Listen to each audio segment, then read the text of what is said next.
Adıyaman İl Müftülüğü Gençlik Koordinatörlüğü kapsamında sahabeyi gençliğe rol model olarak sunacağımız sahabe üzerinde ahlaki değerleri gençlere sunabileceğimiz bir proje hazırladık.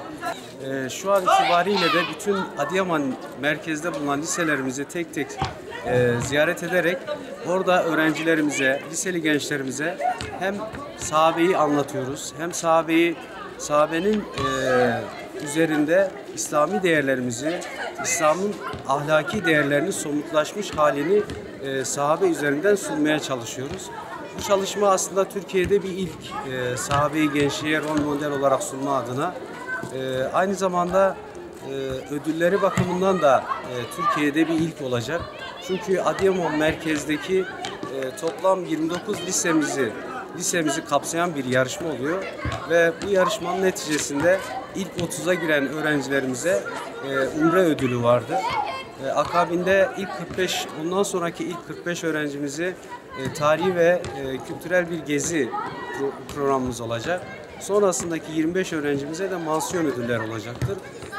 Toplamda bu yarışmaya, bu çalışmaya, yani bu projeye katılan öğrencilerimiz, 100 öğrencimiz ödül almış olacak.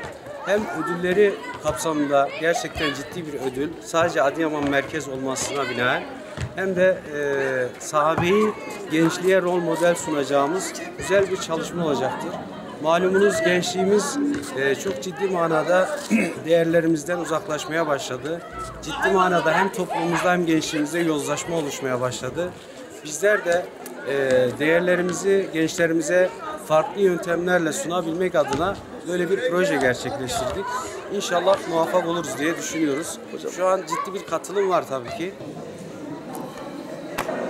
Değerli kardeşlerim, düşünün ki bir an Mekke'desiniz. Kabe'nin avlusundasınız. Tavaf yapıyorsunuz. Bir an düşünün, Hz. Muhammed Mustafa sallallahu aleyhi ve sellem'in doğduğu evin yanı başındasınız. Bir an düşünün, Kabe'nin böyle örtüsüne dokunuyorsunuz. Hacer-i Esved'e dokunuyorsunuz.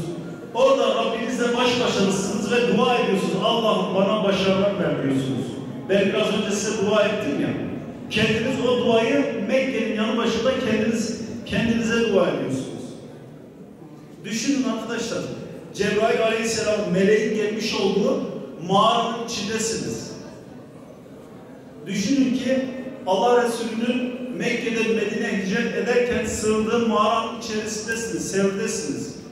Sonra Medine'de Allah Resulü'nün evindesiniz. Ona misafirsiniz. O yeşil kubbenin altında, yeşil halının üstünde namaz kılıyorsunuz. Oraları geziyorsunuz. Hurma bahçelerini, Sevr Dağı'nı, Hira'yı, Uhud Dağı'nı, Hz. Hamza'nın şehit düştüğü yeri görüyorsunuz kendi gözlerinizle. Düşünebildiniz mi? 2 dakika dahi olsun. Evet.